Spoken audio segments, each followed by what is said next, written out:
Have you ever wanted something so bad it physically hurt?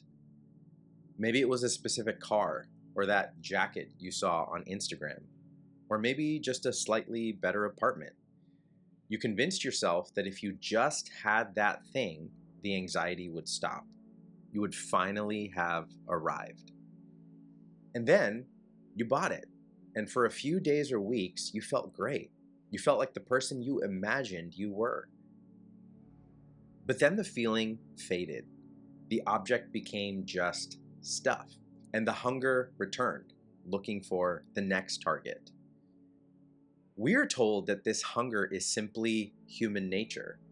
We are told that the economy exists to fulfill our needs. But what if that's a lie? What if the economy doesn't exist to fulfill your needs, but to manufacture them?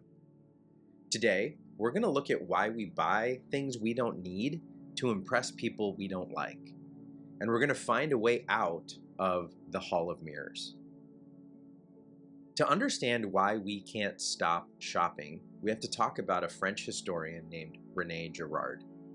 Girard discovered something uncomfortable about human beings. He argued that our desires are not actually ours. We like to think desire is linear. I am cold. I want a jacket. I'm hungry. I want food. But once our basic survival needs are met, Girard says the line breaks. We don't know what to want, so we look around to see what other people want. This is the triangle of desire. You don't actually want the object, you want to be like the model who owns the object. When you buy the specific trail running shoes that the influencer wears, you aren't buying traction for dirt paths. You are buying the identity of an adventurous, free-spirited person. You are trying to consume their soul by buying their accessories. As a marketer, I can tell you this is the entire foundation of the modern economy. We don't sell products anymore. We sell the best version of you. We sell the you that is organized, the you that is fit, the you that is envied by your neighbors. And this creates a phenomenon you can call a hall of mirrors. We are all copying each other, competing for status, signaling our worth through what we own. But because everyone else is doing the same thing, the bar just keeps moving. It's the Red Queen's race, running just to stand still. The economy needs you to feel inadequate. If you were content, the GDP would collapse. Your anxiety is the fuel for the machine. Let's leave the shopping mall and let's go back 800 years. Imagine standing at the base of the Cologne Cathedral in Germany. Construction began in 1248, and it wasn't finished until 1880. This means that the mason who laid the foundation knew with absolute certainty that he would never see the roof. He was working on a project that would outlive him by 6 centuries.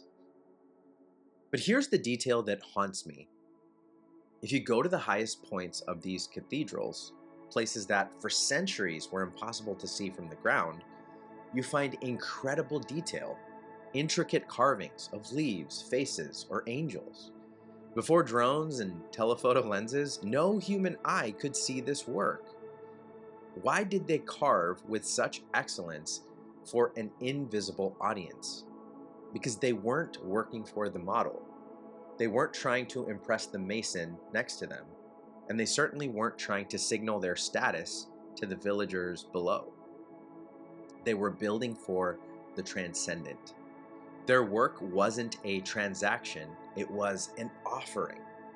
They didn't need the validation of the market because they found dignity in the act of creation itself. They weren't consumers of identity, they were builders of something that mattered.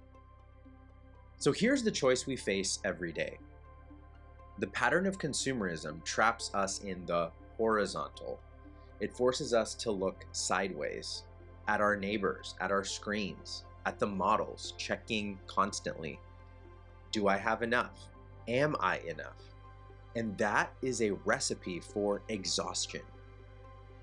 The parable of creativity invites us to look vertical. to stop asking, what can I buy to make people look at me? And start asking, what can I build that is worth looking at? The antidote to consumerism isn't minimalism. Minimalism is often just another aesthetic to buy. The true antidote is creativity. When you are lost in the flow of doing good work, whether that's raising a child or writing code or fixing a car or gardening, you step out of the hall of mirrors. You forget to desire what others have because you are too busy enjoying what you are making. The things you own end up owning you because you look to them for identity. But you will never find your identity in a purchase. You will only find it in what you build and who you build it for. So here's my challenge to you this week. Do an audit of your desires. Which ones are thin desires, born from looking at others? And which are thick desires, born from a genuine love of the craft? I have a question for you, and I would love to hear from you in the comments. What is one thing you bought recently thinking it would make you happy, only to realize it was just a mirror? Let's talk about it.